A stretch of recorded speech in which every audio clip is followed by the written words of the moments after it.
Hi everyone, this is Bhargavi Prakash. Welcome to our channel Mind Your Science.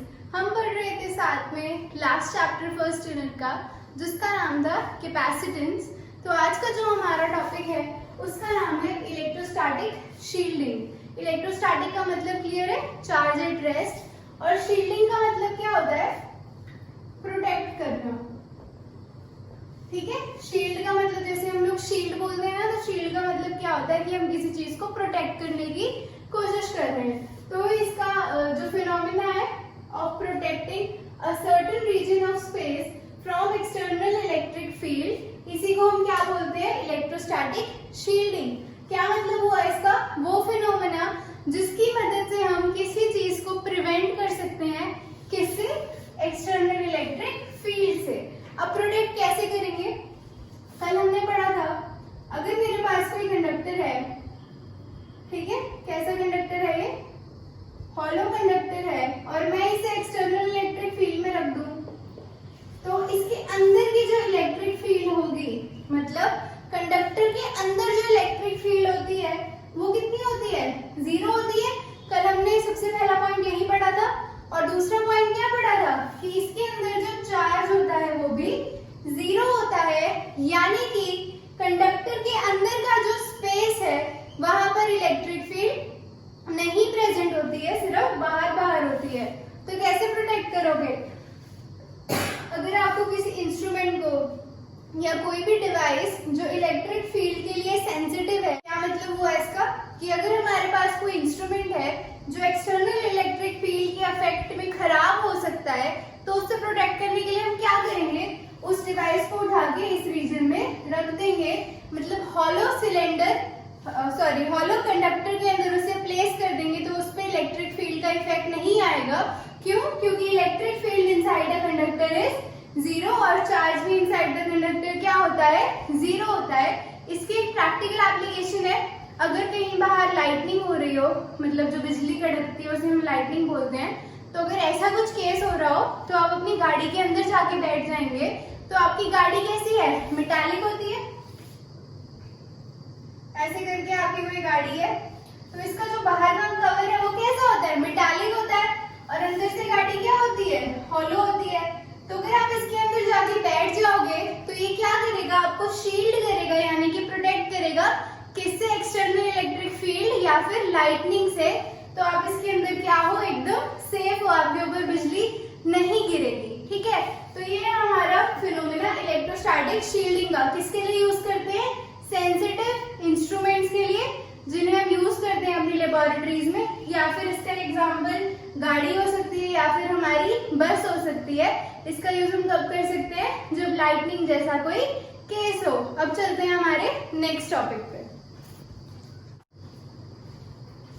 अब हम इतनी देर से बात कर रहे थे कैपेसिटेंस की, तो कैपेसिटेंस तक जाने से पहले हमें देखना है कि कैपेसिटर क्या होता है। कैपेसिटर अगर आप रियल लाइफ में देखना चाहो तो जो आपके घर में फैंस होते हैं या फिर इलेक्ट्रिक मोटर्स होती है, इनफैक्ट गाड़ियों के अंदर भी क्या होता है, कैपेसिटर होता है, और वो एक ऐसा डिवाइस है जिसे हम यूज करते हैं चार्ज को स्टोर करके रखने के लिए। तो कैपेसिटर की डेफिनेशन क्या बनी, सिंपल सी, ये एक डिवाइस है जिसकी मदद से हम क्या करते हैं, चार्ज को स्टोर करते हैं। It is a device used to store charge. कहीं पर आपसे कैपेसिटर की डेफिनेशन पूछी जाए तो यही सिंपल डेफिनेशन आपने बतानी है कि ये एक ऐसा डिवाइस का मतलब समझते हो, कोई इंस्ट्रूमेंट, जैसे ये पेन है, तो ये क्या है, एक डिवाइस है जिसकी मदद से मैं लिख पा रही हूँ। तो सिमिलरली ये एक डिवाइस है जिसकी मदद से हम चार्ज को स्टोर कर सकते हैं। अब कैपेसिटर है तो हम अब क्या पढ़ेंगे, कैपेसिटेंस पढ़ेंगे। जो हमारा कैपेसिटेंस वर्ड आया है ये बना है कैपेसिटी से, तो इसका कुछ लेना देना किससे है, कैपेसिटी से लेना देना है। ठीक है, अब एक बात बताओ मुझे, हम अब तक पढ़ चुके हैं, इलेक्ट्रिक पोटेंशियल पढ़ लिया हमने, याद है, वी से डिनोट करते थे किसे, इलेक्ट्रिक पोटेंशियल को। मैंने आपको बताया था V का फॉर्मूला क्या होता है, KQ डिवाइडेड बाय R, यानी कि V क्या होता है, इनवर्सली प्रोपोर्शनल होता है Q के। सही बात है, क्या बोला मैंने, V क्या था, हमारा इलेक्ट्रिक पोटेंशियल था, V का फॉर्मूला क्या था, KQ डिवाइडेड बाय R, यानी कि जो हमारा V है वो क्या है, डायरेक्टली प्रोपोर्शनल है किसके, क्यू पे, और मैं काफी बार बोल चुकी हूँ, जो पोटेंशियल है वो डायरेक्टली चार्ज पे डिपेंड करता है। यानी कि जितना ज्यादा चार्ज होगा उतना ही ज्यादा पोटेंशियल होगा, और जितना कम चार्ज होगा उतना ही कम पोटेंशियल होगा। मतलब more charge is equal to more potential, और लेस चार्ज का मतलब क्या होगा, लेस पोटेंशियल। यही मतलब निकल कर आता है, डायरेक्टली प्रोपोर्शनल होगा। तो अगर मैं इसे ऐसे लिख दूं कि Q is directly proportional to V, कोई गलती है इसमें? नहीं है। तो प्रोपोर्शनैलिटी का साइन हटाने के लिए क्या करते हैं, कांस्टेंट लेके आते हैं। तो क्या लिखेंगे, Q is equal to CV, और C क्या है हमारा, कांस्टेंट है ऑफ प्रोपोर्शनैलिटी। ठीक है, C हमारा क्या है, कांस्टेंट है। क्यों लगा है, क्योंकि जब भी प्रोपोर्शनैलिटी का साइन हटाते हैं तो वहां पर एक कांस्टेंट लग जाता है। तो यहाँ से C क्या बनेगा, Q डिवाइडेड बाय V। ठीक है, यही बनेगा। तो यही जो हमारा C है, इसी को हम बोलते हैं हमारी कैपेसिटी या फिर कैपेसिटेंस। तो इसकी डेफिनेशन क्या बनेगी, ratio of, it is defined as the ratio of charge given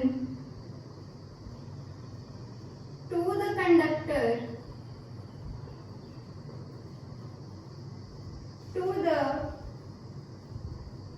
potential developed in the conductor।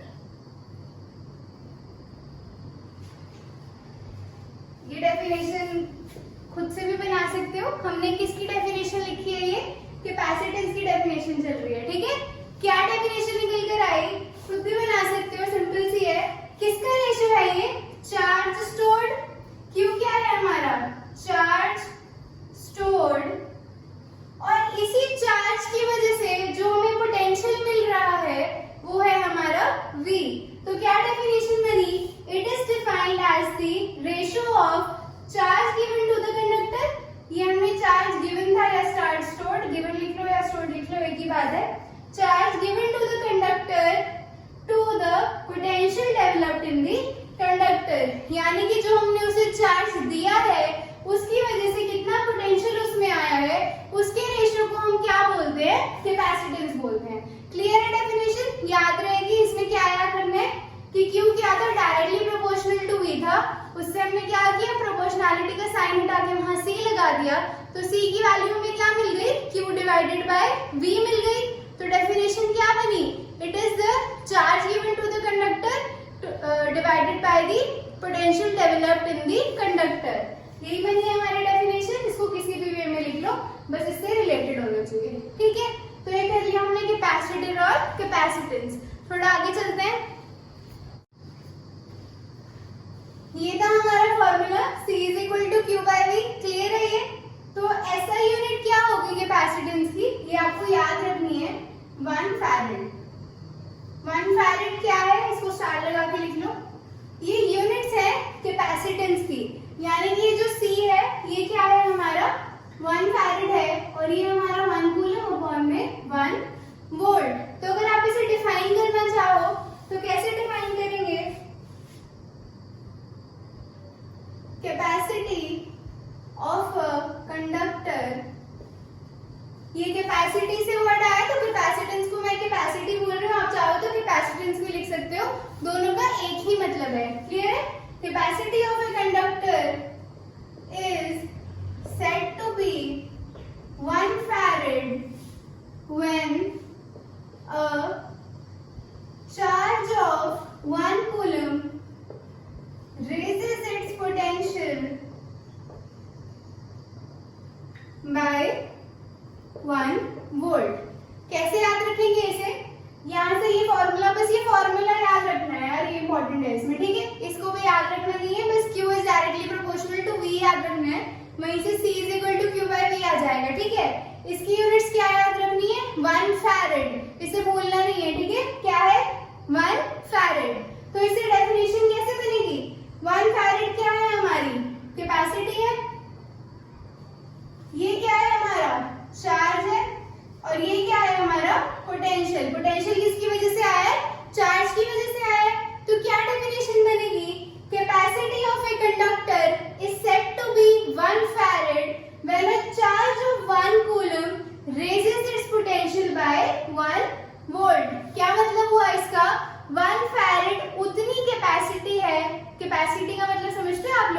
उसकी कितनी शक्ति है, मतलब वो कितना दे सकता है या फिर वो कितना स्टोर कर सकता है, उसकी कैपेसिटी क्या है।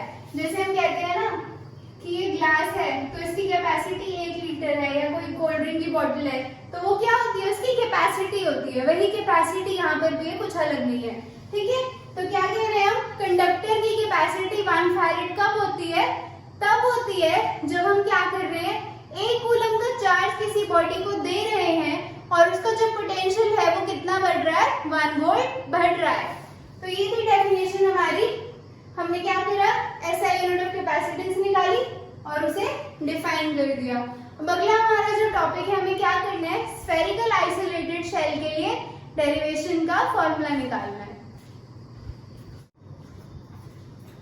अगला टॉपिक क्या है, कैपेसिटी निकालनी है किसकी, आइसोलेटेड स्फेरिकल कंडक्टर की। स्फेरिकल कंडक्टर कैसा होता है, ऐसा होता है, बहुत सारे केसेस कर चुके हैं अब तक। स्फेरिकल के कैसे इमेजिन करना है, किसी फुटबॉल की तरह इमेजिन करना है, क्लियर है। इसे मान लो मैंने चार्ज दिया है जो कंसेंट्रेटेड है पॉइंट Q पे। कंसेंट्रेटेड होने का मतलब क्या होता है, वैसे तो ये क्या है, फैला हुआ है पूरे में, ठीक है। इसकी सरफेस पे पूरी तरह से क्या है, चार्ज फैला हुआ है, बट जो नेट चार्ज है या फिर कंसेंट्रेटेड चार्ज है वो मैं कितना मान रही हूँ, Q मान रही हूँ, ठीक है। प्लस Q क्या है, चार्ज है किस पे, ऑन दी कंडक्टर। अब स्फीयर है तो क्या होगा, इसका कुछ रेडियस होगा, तो मान लो इसका जो रेडियस है वो स्मॉल r है। स्मॉल r क्या है मेरा, radius of spherical conductor, clear है। अभी अभी हमने फॉर्मूला पढ़ा है, क्या पढ़ा है, C is equal to Q upon V। आज ये फॉर्मूला आप इतनी बार लिख लेना कि कभी ना भूलो, क्लियर है। C is equal to Q upon V। V का फॉर्मूला याद है आप लोगों को, अभी लेक्चर के स्टार्टिंग में बताया था मैंने, K Q अपॉन में R, इसे इक्वेशन 1 मान लो। ये क्या होता है हमारा इलेक्ट्रिक पोटेंशियल का फॉर्मूला, पिछली यूनिट में काफी बार कर चुके हैं। K क्या होता है 1/4 pi epsilon naught Q upon R, यही आएगा। इसे इक्वेशन 2 मान लो और फिर लिखो पुट 2 in 1, मतलब ये जो वैल्यू है V की उसे इसमें पुट कर दो, क्या बनेगा, C is equal to Q upon 1/4 pi epsilon naught Q divided by R। ये दोनों टर्म्स क्या होंगी, ऊपर चली जाएंगी, क्या बनेगा, Q into R into 4 pi epsilon not divided by Q, यही बनेगा। ये जो 4 पाई एप्सिलॉन नॉट है ये कुछ इस तरह से लिखा हुआ है, ठीक है, Q upon 4 pi epsilon not R। अब क्लियर हो रहा है, ये है हमारी मेन वाली लाइन और ये हमारी सेकंड टर्म है, तो ये ऊपर चली जाएगी तो ये कुछ ऐसा बनेगा, क्लियर है। सिंपल मैथ है, इसमें उलझना नहीं है, ठीक है। Q से Q क्या हो जाएगा, कैंसिल हो जाएगा, क्या बचा 4 पाई एप्सिलॉन नॉट इनटू में R। और यही हमारा फॉर्मूला है किसका, capacity of a isolated spherical shell. आसान है, बहुत आसान है। क्या याद रखना है इसमें, C is equal to Q upon V और V is equal to KQ upon में R। V की वैल्यू सिंपली उठा के इसमें पुट करनी है और आंसर क्या आएगा 4 पाई एप्सिलॉन नॉट इनटू में R। अब ध्यान से देखो, इसमें से पहला पॉइंट क्या बनेगा, C क्या है, डायरेक्टली प्रोपोर्शनल किसकी R है, R क्या है, दिख रहा है क्या फॉर्मूला बनकर आया है हमारा, C is equal to 4 pi epsilon naught into में R है। ये तो क्या है हमारा कांस्टेंट ही होता है K, तो C कितना है, डायरेक्टली प्रोपोर्शनल है किसके, R के। यानी कि हमारी जो कैपेसिटी होती है वो किस पे डिपेंड नहीं कर रही है, ना तो वो चार्ज पे डिपेंड कर रही है और ना ही वो इलेक्ट्रिक पोटेंशियल पे डिपेंड कर रही है, वो किस पे डिपेंड कर रही है, R पे। यानी कि जितना इसका रेडियस ज्यादा होगा उतनी कैपेसिटी ज्यादा होगी। किस चीज की कैपेसिटी, चार्ज स्टोर करने की कैपेसिटी। यह सिंपल सी बात है। एक मेरे पास बर्तन है 250 ml का, दूसरा मेरे पास 1 लीटर का बर्तन है, तो 250 वाला तो कम ही स्टोर करेगा और 1 लीटर वाला ज्यादा स्टोर करेगा।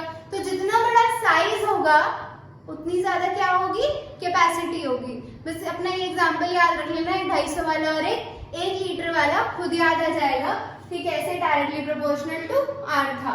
अब इसके बाद सेकंड पॉइंट क्या बनता है, ये जो एप्सिलॉन नॉट होता है किसके लिए होता है, वैक्यूम के लिए होता है। ये केस कौन सा है, वैक्यूम का या फिर फ्री स्पेस का। अगर मैं इसे मीडियम में रखूं तो क्या बनेगा,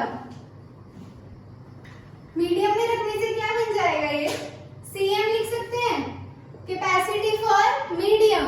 अगर मेरा ये जो शेल है किसी मीडियम में पड़ा है, पानी में पड़ा है मान लो, या तेल में पड़ा है, केरोसिन में पड़ा है, कहीं पे भी पड़ा है, तो क्या बन जाएगा ये 4 पाई एप्सिलॉन m इनटू में r। एप्सिलॉन m क्या है, परमिटिविटी ऑफ मीडियम, और एप्सिलॉन नॉट क्या है, परमिटिविटी ऑफ फ्री स्पेस या फिर वैक्यूम।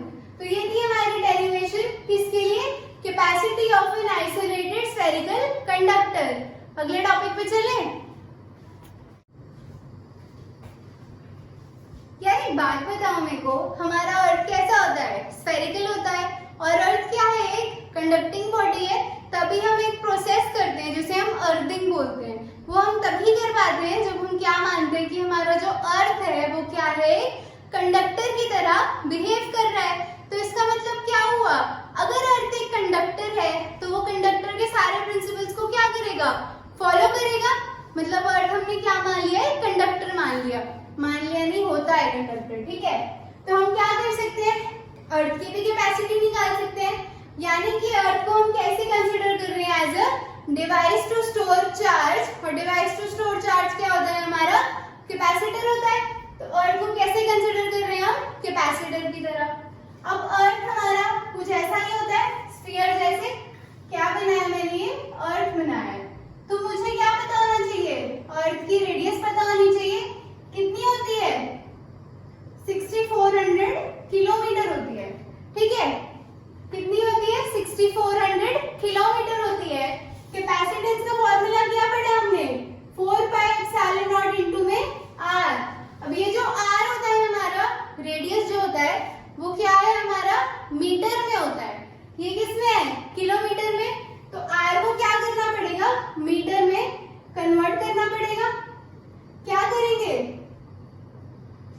मल्टीप्लाई करेंगे, किलोमीटर को मीटर में करने के लिए 1000 से मल्टीप्लाई कर देते हैं। इसे क्या लिख सकते हैं, 6.4 इंटू 10⁻⁶ मीटर। 10⁻⁶ पता लगा कैसे आया, गिनना शुरू करो, 1 2 3 4 5 6। यहाँ लगाया मैंने बिंदु, कैसे किया है मैंने, क्या था 6400 इंटू में 1000। पीछे से गिनना शुरू करो, यहाँ पे मुझे डेसिमल लगाना है, ठीक है। यहाँ तक काउंट करेंगे, 1 2 3 4 5 और 6। तो ये क्या बन गया, 6.4 इंटू 10⁻⁶ मीटर। क्लियर है, ये हमने क्या निकाल लिया, रेडियस निकाल लिया। वैल्यू पुट कर दो, क्या है 4 पाई एप्सिलॉन नॉट है इंटू में r है। अब हमें पता है 1/4 पाई एप्सिलॉन नॉट क्या होता है, k होता है। k की वैल्यू क्या होती है, 9 इंटू 10⁻⁹ होती है। ये किसकी वैल्यू है, 1/4 पाई एप्सिलॉन नॉट की। अगर मुझे 4 पाई एप्सिलॉन नॉट निकालना है तो क्या हो जाएगा, वो 1/9 इंटू 10⁻⁹ हो जाएगा। कंफ्यूज हो गए क्या, कंफ्यूज नहीं होना। यहाँ पे मेरे पास क्या लिखा हुआ है, देखो 4 पाई एप्सिलॉन नॉट लिखा हुआ है ना। हमें तो किसकी वैल्यू पता है, 1/4 पाई एप्सिलॉन नॉट की पता है, कितनी होती है 9 इंटू 10⁻⁹। मुझे क्या चाहिए, 4 पाई एप्सिलॉन नॉट। इसको भी उल्टा कर दो, इसको भी उल्टा कर दो, ये ऊपर चला जाएगा और ये नीचे आ जाएगा। तो ये 1/, बन जाएगा और ये इसके ऊपर चला जाएगा। क्लियर है। तो ये मुझे वैल्यू मिल गई, r की वैल्यू भी मुझे मिल गई। यहीं पे करते हैं, क्या आ जाएगा, c is equal to 1/9 into 10⁻⁹ into 6.4 into 10⁻⁶। इसे जब आप सॉल्व करेंगे तो ये कितना आने वाला है, 0.711 इंटू 10⁻⁻³ आएगा ये, ठीक है। कैलकुलेटर से सॉल्व करके देखना चाहो तो कर सकते हैं। अब मैंने क्या बताया था, कैपेसिटेंस की एसआई यूनिट क्या बताई थी, भूल गए क्या, भूलना नहीं है यार, फैरेड होती है। क्या होती है, फैरेड होती है। क्या है फैरेड, एसआई यूनिट है किसकी, कैपेसिटेंस की। कैपेसिटेंस और कैपेसिटी एक ही है, अलग अलग नहीं है, ठीक है। कैपेसिटेंस कहाँ से आया, कैपेसिटी से आया, कंफ्यूज नहीं होना। क्लियर है। तो ये कितना आ गया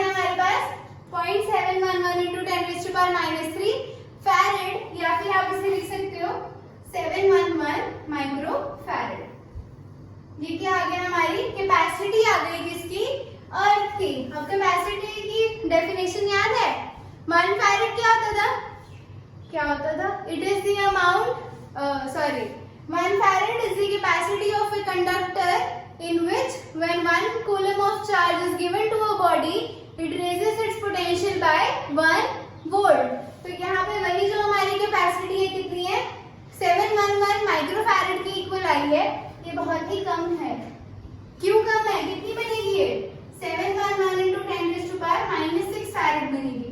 तो ये वैल्यू क्या है, बहुत ही कम है। लेकिन फिर भी अर्थ के पास क्या है, कुछ ना कुछ कैपेसिटी जरूर है, किस लिए, चार्ज स्टोर करके रखने के लिए। तो अब चलते हैं हमारे सबसे इंपॉर्टेंट टॉपिक पे, पैरेलल प्लेट कैपेसिटर और उसका प्रिंसिपल। अब हमने बहुत पढ़ लिया कैपेसिटेंस, अब चलते हैं कैपेसिटर पे।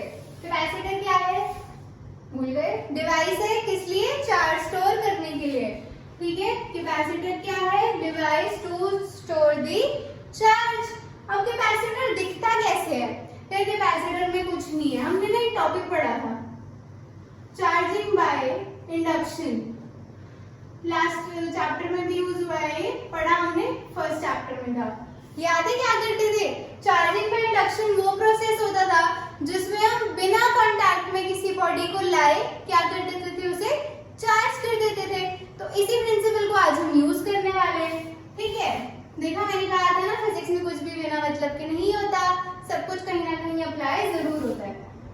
थोड़ा सीधा लाइन खींचते हैं। मान लो ये क्या है, एक प्लेट है, प्लेट समझते हो, घर वाली प्लेट नहीं जिसमें खाना खाते हो, ये एक वर्टिकल प्लेट है। ठीक है, ऐसे ही हमने बनाई थी ना, ऐसे हमने शीट्स ली थी, तो मान लो यही मेरी प्लेट है, वो ऐसे पड़ी है। क्लियर है, अब इसमें मैं ऐसे बनाऊंगी तो अच्छा नहीं लगेगा, तो हमने इसे ऐसे बना लिया। क्या है, ये मेरी प्लेट है। कैसी प्लेट है ये, जो हमने कहाँ रखी है, इंसुलेटिंग स्टैंड पे रखी है। तो ये क्या हो गई, मेरी इंसुलेटेड प्लेट हो गई। इसे मैंने क्या कर दिया, चार्ज कर दिया। चार्ज करने का मतलब क्या हुआ, चार्ज करने का मतलब भूल गए क्या, चार्ज करने का मतलब क्या होता है, किसी बॉडी के ऊपर किसी तरह का चार्ज लेकर आना, पॉजिटिव चार्ज या फिर नेगेटिव चार्ज। तो अभी मैंने फिलहाल इसे किस तरह का चार्ज दे दिया, पॉजिटिव चार्ज दे दिया। ठीक है, अब इंडक्शन में क्या करते थे, एक दूसरी बॉडी को इसके पास लेकर आते थे, फिर क्या होता था, ले आई मैं दूसरी बॉडी को पास। अब बताओ क्या होगा, यहाँ पॉजिटिव है, ये क्या है, एक कंडक्टिंग बॉडी है। तो कंडक्टिंग बॉडी या कोई भी बॉडी में क्या होते हैं, फ्री इलेक्ट्रॉन्स होते हैं। फ्री इलेक्ट्रॉन्स क्या करते हैं, पॉजिटिव चार्ज की तरफ क्या होते हैं, अट्रैक्ट होते हैं। तो इस केस में भी क्या होगा, वही होगा। यहाँ क्या है, पॉजिटिव चार्ज है, तो इस बॉडी के जो नेगेटिव चार्ज होंगे क्या वो यहाँ एक्यूमुलेट हो जाएंगे, बिल्कुल हो जाएंगे, कल भी किया था हमने। ठीक है, पॉजिटिव था, इसमें नेगेटिव को अपनी तरफ क्या कर लिया, अट्रैक्ट कर लिया। इस वजह से यहाँ क्या होगा, पॉजिटिव की एक्यूमुलेशन हो जाएगी। समझ पा रहे हो ये क्या हो रहा है, यार प्लेट हमारे पास ऐसी थी, ठीक है, अब ये ऐसे रखी हुई है, तो इसका मतलब क्या है, इस साइड पे नेगेटिव चार्ज एक्यूमुलेट हो रहा है और इस साइड पे क्या हो रहा है, पॉजिटिव चार्ज एक्यूमुलेट हो रहा है। ये जो मेरी है, मान लो ये पूरी क्या है, पॉजिटिवली चार्ज है, ये वाली ले लो, ये मेरी क्या है, पॉजिटिवली चार्ज थी। ये मैं दूसरी प्लेट इसके पास में लेकर आई। अब इसके जो पॉजिटिव आयंस थे क्या करेंगे, इसके नेगेटिव वाले को अपनी तरफ अट्रैक्ट करेंगे, तो इसकी इस वाली साइड क्या आएगा, नेगेटिव आएगा, और जो दूर वाली साइड है वहां क्या हो जाएगा, पॉजिटिव चार्ज एक्यूमुलेट हो जाएगा। क्लियर है, अब क्या होगा, ये जो मेरी प्लेट थी इसे मैंने क्या किया है, चार्ज किया है टू दी मैक्सिमम कैपेसिटी। क्या किया है, charge to the maximum capacity. इसका मतलब क्या है, अगर मेरे पास कोई बीकर था 1 लीटर का, तो मैंने उसे 1 लीटर भर दिया है। अब अगर मैं इसमें पानी डालूंगी तो वो क्या होगा, ओवरफ्लो करेगा। सेम इसमें होगा, अगर मैं इसमें और चार्ज डालूंगी तो क्या होगा, वो ओवरफ्लो हो जाएंगे। लेकिन यहाँ पे ये जो नेगेटिव चार्ज आ गए हैं वो क्या करेंगे, क्या वो इस पे कुछ असर नहीं डालेंगे, बिल्कुल डालेंगे। ये जो नेगेटिव चार्ज है ना वो इसके पोटेंशियल को रिड्यूस करने की पूरी कोशिश करेंगे। क्या मतलब हुआ कि ये जो नेगेटिव चार्ज है इस पे ऐसा इन्फ्लुएंस डालेगा। अब यह सिंपल सी बात है, पॉजिटिव क्या पॉजिटिव और नेगेटिव मिलके जीरो हो जाते हैं ना, तो इसका मतलब क्या होता है, ये इसे क्या कर रहा है, न्यूट्रल करने की कोशिश कर रहा है। सही बात है। और पॉजिटिव कर दो तो दो पॉजिटिव बनेंगे, यानी कि इसे क्या कर रहा है, इंक्रीज करने की कोशिश कर रहा है। तो यहाँ पर भी यही प्रिंसिपल लगेगा। ये जो सारे नेगेटिव चार्ज हैं ये इन पॉजिटिव चार्ज को क्या करेंगे, न्यूट्रलाइज करने की कोशिश करेंगे, और ये जो पॉजिटिव चार्ज है वो क्या करेंगे, इसकी कैपेसिटी को बढ़ाने की कोशिश करेंगे। बट इन दोनों में से जीतेगा कौन, जो इसके ज्यादा पास है वो इनमें से जीत जाएगा। यानी कि नेगेटिव चार्ज का जो इन्फ्लुएंस है वो इस वाले से ज्यादा होगा, यानी कि नेगेटिव चार्ज का असर ज्यादा बढ़ेगा इस प्लेट पे। अब देखो, मान लो ये कितना था, 10 कूलम था, ठीक है। अब इसने अपनी पूरी ताकत लगा दी नेगेटिव वाले ने, और इसकी कैपेसिटी 2 कूलम घटा दी। सिर्फ एग्जांपल दे रही हूँ, ठीक है, कूलम छोड़ दो, सब छोड़ दो। मान लो इसकी कैपेसिटी 10 थी, मैंने इसमें से 2 घटा दी इसे यूज करके नेगेटिव को, तो ये कितनी कैपेसिटी रह गई, 8 रह गई। इसका मतलब क्या है, 2 यूनिट्स तक और चार्जेस मैं इसमें डाल सकती हूँ। समझ आ रहा है क्या मतलब हुआ यार। ये 1 लीटर का क्या था, हमारे पास बीकर था, मैंने क्या किया, मैं एक ग्लास ले आई और मैंने इसमें से 100 मिलीलीटर पानी निकाल लिया। इसमें अब कितना बचा है, 900 बचेगा। इसका मतलब क्या हुआ, मैं इसमें 100 ml और डाल सकती हूँ। क्लियर हुआ, क्या बताया मैंने, अगर मेरे पास 1 लीटर का कोई कंटेनर था और उसमें 1 लीटर तक पानी भरा हुआ था, उसके बाद मैंने क्या किया, एक ग्लास लिया 100 मिलीलीटर का और उसमें 100 मिलीलीटर पानी निकाल लिया, ठीक है। अब ये जो मेरा बीकर था इसकी कैपेसिटी क्या हुआ, बढ़ गई ना, क्योंकि पहले इसमें क्या था, 1 लीटर था, और अब मैं क्या कर रही हूँ, 100 ml और डाल पा रही हूँ, तो इसकी कितनी हो गई कैपेसिटी 1100 मिलीलीटर हो गई। इसका मतलब क्या हुआ, सेम प्रिंसिपल यहाँ भी लगेगा। इसने इसके इफेक्ट को कम जरूर किया, लेकिन इसकी वजह से क्या हुआ, इसकी जो कैपेसिटी थी चार्ज स्टोर करने की वो बढ़ गई, जैसे कि यहाँ पर बढ़ रही है। इसके बाद हम क्या करेंगे, ये जो पॉजिटिव वाले थे ये तो क्या कर रहे थे, काम खराब कर रहे थे, तो हम क्या करेंगे, इसकी अर्थिंग कर देंगे। अर्थिंग का मतलब समझते हो, एक तार ली और उसको अर्थ से कनेक्ट कर दिया, तो उसकी वजह से क्या होता था, ये जो नेगेटिव चार्ज था ये न्यूट्रलाइज हो जाता था और यहाँ से चला जाता था, और यहाँ पर क्या बचता था हमारा, सिर्फ नेगेटिव चार्ज बचता था। यही है हमारा पैरेलल प्लेट कैपेसिटर। क्या बना ये फाइनली, एक प्लेट हमारी क्या होती है, पॉजिटिवली चार्ज होती है, और एक प्लेट हमारी क्या होती है, नेगेटिवली चार्ज होती है। यही है हमारा पैरेलल प्लेट कैपेसिटर, ठीक है। तो यार इसमें से प्रिंसिपल क्या निकल कर आया, वो तो हमने कहीं पढ़ा ही नहीं, टॉपिक तो यही था, कैपेसिटर एंड इट्स प्रिंसिपल। पहले तो प्रिंसिपल का मतलब समझो। प्रिंसिपल का मतलब क्या होता है, वो चीज जिसकी वजह से कोई चीज काम कर रही है, समझ रहे हो, कोई चीज जिस वजह से काम कर पा रही है। जैसे हम पढ़ते हैं ना, ग्रेविटी काफी चीजों का प्रिंसिपल है। हम इस धरती पे चल पा रहे हैं किसकी वजह से, ग्रेविटी की वजह से, या ग्रेविटेशनल फोर्स की वजह से। मैं यहाँ पर खड़ी हूँ, ये बोर्ड यहाँ है, वरना क्या होता, हवा में उड़ रहा होता, इंक हवा में उड़ रही होती, फ्रिक्शन ना होती तो हम इस पे लिख ना पाते। तो ये सब चीजें क्या होती हैं, प्रिंसिपल होती है। तो यहाँ हमने प्रिंसिपल क्या पढ़ा, वो एक बार डेफिनेशन लिख लो। तो इसके प्रिंसिपल को हम कैसे लिख सकते हैं, capacitance of an insulated conductor. ये थी मेरे पास कंडक्टिंग प्लेट, इसे मैंने कहाँ रखा था, इंसुलेटिंग स्टैंड पे, तो इसे हम क्या बोल रहे हैं, इंसुलेटेड प्लेट या फिर insulated conductor. Capacitance of an insulated conductor is increased considerably by bringing near it an uncharged conductor connected to the earth।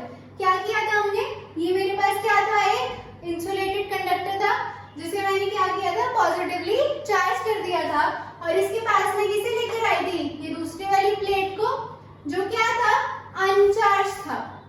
अनचार्ज था ना इनिशियली, तो फिर उसके बाद क्या हुआ, इसमें इंडक्शन के प्रोसेस से क्या हुआ, यहाँ पर नेगेटिव चार्ज एक्यूमुलेट हो गया था और यहाँ पर पॉजिटिव चार्ज एक्यूमुलेट हो गया था, और फिर पॉजिटिव चार्ज को हमने क्या कर दिया था, अर्थ कर दिया था। तो यहाँ पर क्या बचा था था। तो ये है हमारा प्रिंसिपल किसका, कैपेसिटर का, और उसका प्रिंसिपल हमने दोनों चीजें पढ़ ली। याद रहेगा ये क्या होती है कैपेसिटेंस? इस क्या होता है, बढ़ जाती है जब हम किसी इंसुलेटेड कंडक्टर के पास क्या लाते हैं, किसी अनचार्ज कंडक्टर को लेकर आते हैं। मैंने आपको बता ही दिया था, ऐसा जो हमारे पास होता है इसे हम क्या बोलते हैं, हमारा पैरेलल प्लेट कैपेसिटर बोलते हैं। अब हम क्या करेंगे, इसके लिए C की वैल्यू निकालेंगे, यानी कि इसकी कितनी कैपेसिटी है या कैपेसिटेंस इसकी कितनी है वो हमें निकाल के फाइंड आउट करनी है।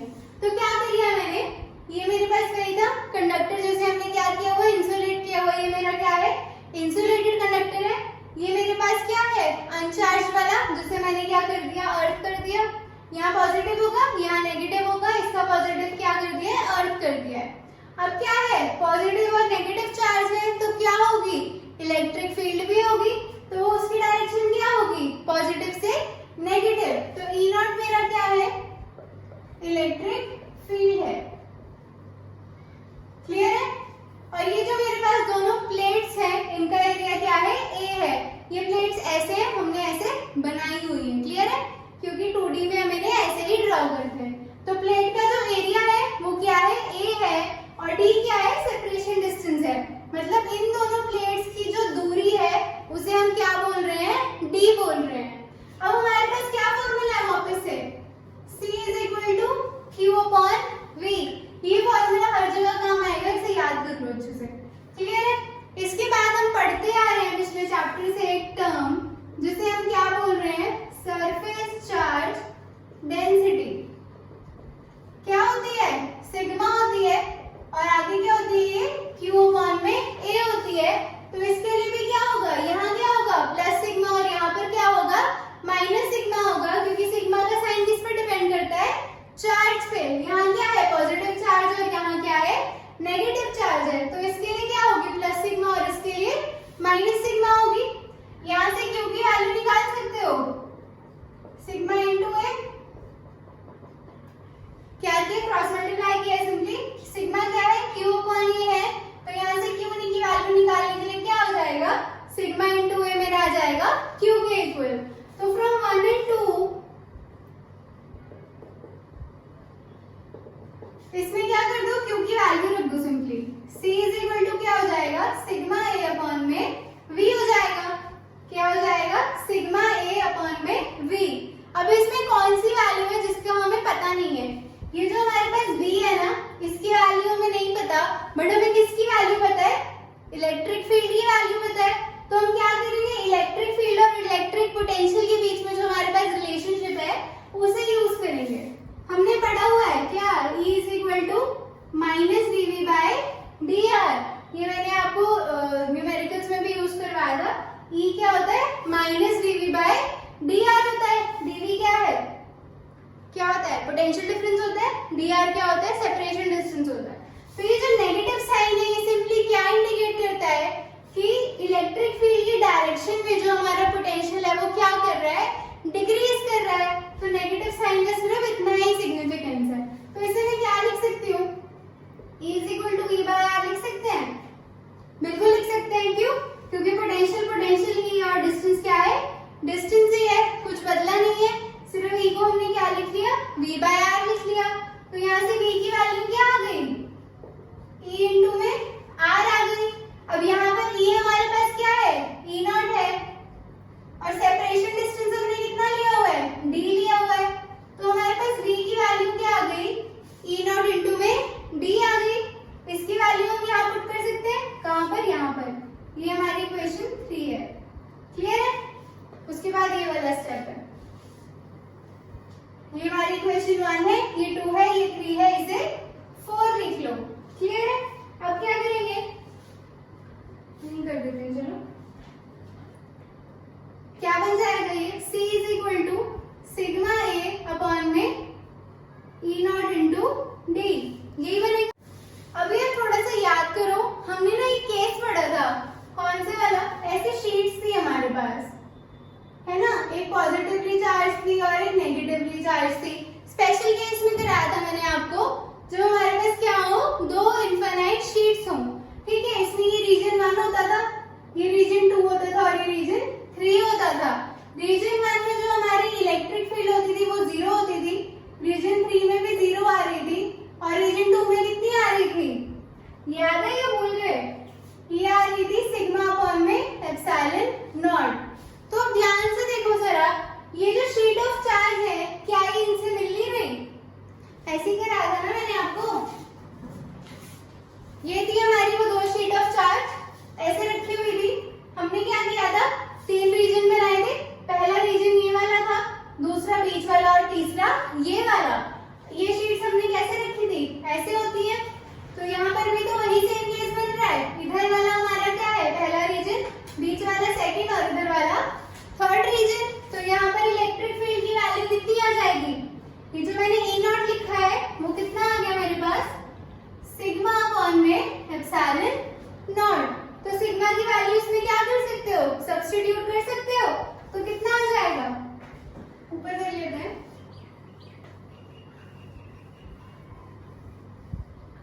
क्या है हमारे पास formula? C is equal to sigma A upon E naught into में D। और मैं क्या कह रही हूँ? E नॉट कितना है? Sigma upon epsilon naught. ये डेरिवेशन का वीडियो नहीं देखा है तो देख लेना, ठीक है? तो इसमें से E नॉट की वैल्यू पुट कर दो। सिग्मा ए अपॉन कितना आएगा? ये sigma upon epsilon not into में D। सिर्फ E नॉट की मैंने यहाँ पर वैल्यू पुट की है। ये एप्सिलॉन नॉट ऊपर चला जाएगा और सिग्मा से सिग्मा क्या हो रहा है? कैंसिल हो रहा है। तो आंसर क्या आ गया? एप्सिलॉन नॉट ए अपॉन में D। किसका फॉर्मूला है ये? कैपेसिटेंस निकाली है हमने। किसके लिए? पैरेलल प्लेट कैपेसिटर के लिए। कैसे निकाली? क्लियर हो गया? या रिवाइज कराऊं? रिवाइज कर लेते हैं एक बार। सबसे पहले हमने क्या किया था? ये वाला फॉर्मूला लिया था, charge is equal to capacitance is equal to charge upon में पोटेंशियल। फिर हमने क्या किया था? सरफेस चार्ज डेंसिटी का फॉर्मूला यूज किया, Q अपॉन ए। यहाँ से Q की वैल्यू इसमें पुट की, क्या आ गया था? सिग्मा ए अपॉन में V आ गया था। इसके बाद हमने क्या किया था? E is equal to V by R use किया था। तो E नॉट कितना आ गया था? V बाय D आ गया था। यहाँ से हमने V की वैल्यू निकाली थी, E नॉट इंटू में D। और E नॉट की वैल्यू हमारे लिए इस केस में क्या है? Sigma upon epsilon not into में D। तो ये sigma upon epsilon not into में D मैंने यहाँ पर पुट कर दिया। क्या यहाँ पर पुट कर लो? यहीं पे कर लो। Sigma A upon sigma epsilon into में D। कैसे कट रहा है? क्लियर हो रहा है? C क्या बन गया मेरा? Sigma A upon sigma upon epsilon not into में D। ये सिग्मा इससे क्या हो गया? कैंसिल हो गया। और ये डिनोमिनेटर के नीचे था तो ऊपर चला जाएगा। तो C की फाइनल वैल्यू क्या आ गई? एप्सिलॉन नॉट ए अपॉन में D। ये हमारा फाइनल फॉर्मूला। इसे याद रखना है, न्यूमेरिकल्स में काम आएगा, ठीक है? ये वाला फॉर्मूला याद रखना है। और इस डेरिवेशन को मैंने 2 बार करा दिया आपको जल्दी जल्दी, ठीक है? ये फॉर्मूला याद रखना है एक तो, और इसमें कौन सा टर्म कंसेप्ट यूज हो रहा है? ये वाला। ये दोनों फॉर्मूले याद रखने, ये डेरिवेशन बहुत आराम से निकल आएगी। क्या रिजल्ट आया? एप्सिलॉन नॉट ए अपॉन में D। अब डेरिवेशन करने के बाद हम लोग क्या करते हैं? स्पेशल पॉइंट्स लिखते हैं। तो चलो बताओ मुझे इसमें क्या बन रहा है? एक बार ये रब कर ले, फिर करते हैं साफ साफ सा काम। क्या फॉर्मूला है इसी का? एप्सिलॉन नॉट ए अपॉन में D है। अब इसमें से देखो, पहला रिजल्ट हमें क्या मिल रहा है? C क्या है?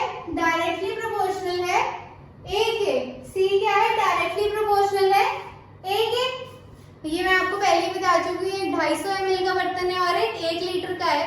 तो 250 वाले की कैपेसिटी क्या होगी? कम होगी। 1 लीटर वाले की ज्यादा होगी। एरिया का भी वही मतलब हुआ। और क्या है?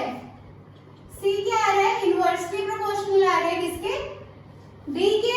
यानी कि इन दोनों प्लेट्स के बीच की दूरी जितनी ज्यादा होगी उतना क्या होगा? ये कम होगा। मतलब अगर आप D को इंक्रीज करोगे तो ये क्या होगा? डिक्रीज होगा।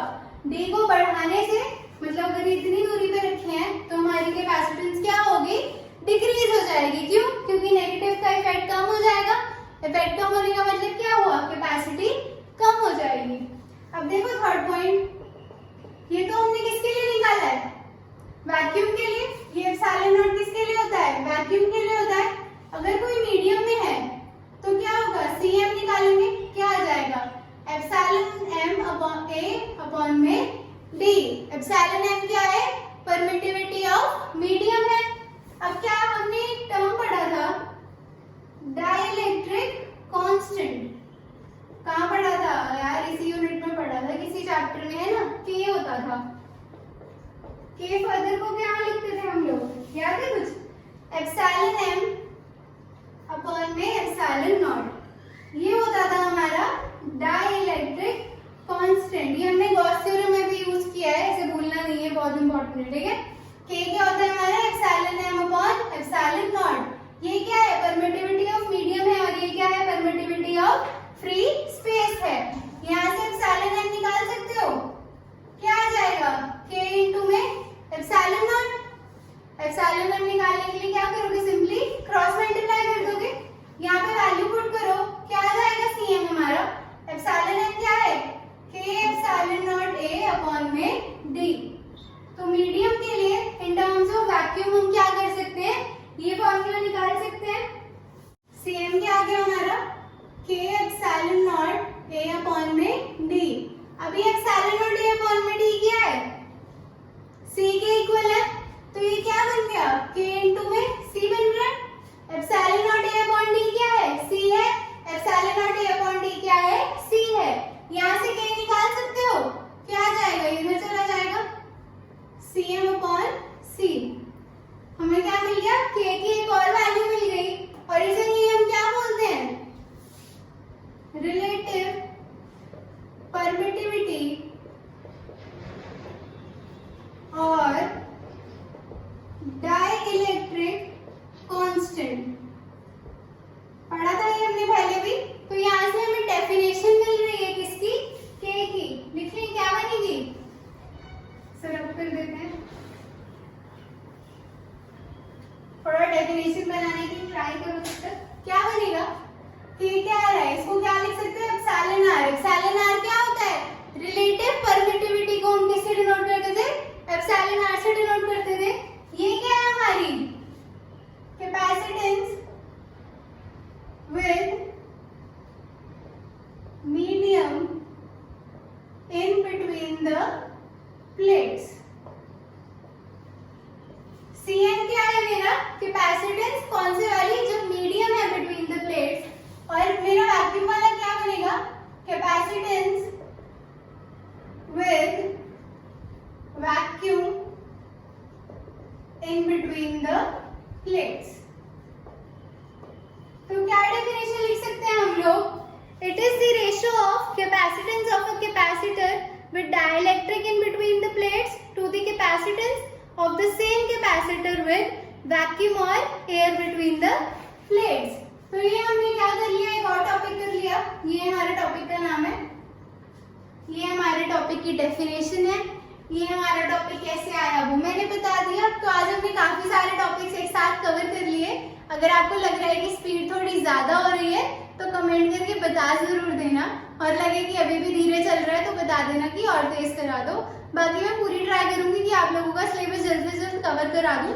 अब थोड़ी सी स्पीड खींचते हैं और जल्दी जल्दी सिलेबस कवर करने की कोशिश करते हैं। तो ये था हमारा आज का लेक्चर। कहाँ से शुरू किया था? इलेक्ट्रोस्टैटिक शील्डिंग से शुरू किया था। फिर हमने कैपेसिटर पढ़ा, कैपेसिटेंस पढ़ी, स्फेरिकल शेल के लिए निकाला, अर्थ के लिए निकाला, फिर प्रिंसिपल पढ़ा कैपेसिटर का, फिर पैरेलल प्लेट कैपेसिटर के लिए कैपेसिटी कितनी आती है? Epsilon not a upon D आती है, वो निकाली। उसके बाद हमने क्या किया? रिलेटिव परमिटिविटी या फिर डाइलेक्ट्रिक कांस्टेंट क्या है वो निकाला। यही है हमारा, ठीक है। तो थैंक यू सो मच आज का वीडियो देखने के लिए। लेक्चर पसंद आया हो तो लाइक कर देना, दोस्तों के साथ शेयर कर देना और चैनल को सब्सक्राइब कर देना। Thank you so much.